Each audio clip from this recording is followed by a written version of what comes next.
Praise the lord. అందరికీ వందనాలు. మరి ముందుగా వాగ్దానం చూద్దాము. నిర్గమకాండము 33 అధ్యాయము 17వ వచనం.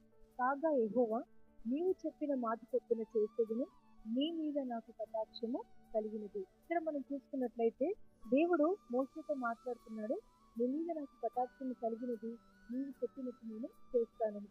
మరి అక్కడ దేవుడు మోషే దేవుడు ఏమడిగాడు అంటే, అరణ్య ప్రయాణంలో వెళ్తున్నప్పుడు మోషే దేవునితో అన్నాడు, నీవు నాతో వస్తేనే, నీ సన్నిధి మాతో ఉంటేనే మేము ముందుకు వెళ్తాము, లేకపోతే మేము ఇక్కడే నిలబడతామని చెప్పి మరి మోషే దేవునితో అన్నప్పుడు దేవుడు అంటాడు, సరే మీ మీద నాకు కటాక్షము కలిగి ఉన్నది, నేను మీతో పాటు వస్తాను, నా సన్నిధి మీతో ఉంచుతానని చెప్పి మరి దేవుడు మోషేతో మాట్లాడి అరణ్య ప్రయాణం అంతా కూడా దేవుడు ముందుకు నడిపించినట్టుగా మనం చూస్తున్నాం.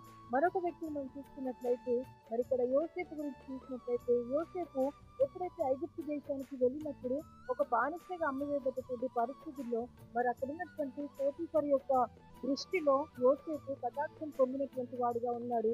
ఆ బానిసగా ఉన్నటువంటి ఆ యోసేపుని అక్కడ దేవుడు ఆ ఇంటికి ఒక యజమానిగా మార్చినట్టుగా మనం చూస్తున్నాం.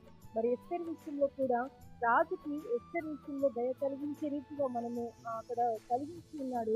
మరి శాసనాలు సహితము మార్చేటువంటి ఒక ఘనమైన స్త్రీగా మరి అక్కడ ఎస్తేరుని దేవుడు అక్కడ వాడుతున్నాడు. ఈరోజు మన జీవితంలో కూడా దేవుడు కటాక్షము చూపిస్తే మనం ఇంతవరకు బ్రతుకున్నాము. ఆయన చూపించిన ప్రేమ, ఆయన చూపించిన దయవలననే మనం జీవిస్తున్నాము.